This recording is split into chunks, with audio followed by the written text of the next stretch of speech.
Hello, I'm Robert Parker, a professional genealogist and a professional and qualified trainer.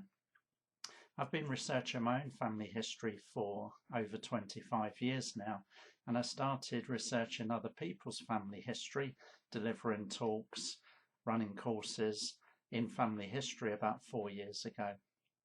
One of the key questions people ask me is, where do I start my family history? How do I get started?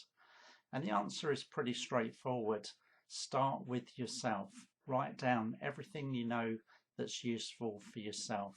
Your birth, your marriage, your parents' names, your grandparents' names, brothers, sisters, aunts, uncles. Get that information down in writing. Maybe start sketching out a basic family tree.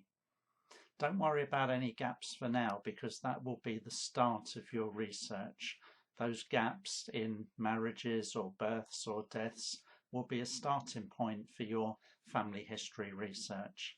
You can have a look at your draft family tree and identify exactly where you want to start and what stories you want to start discovering about your family history. In the longer talk, I'll talk about recording key sources on the internet, using the archives, and much more.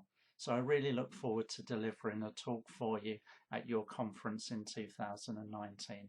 Thank you.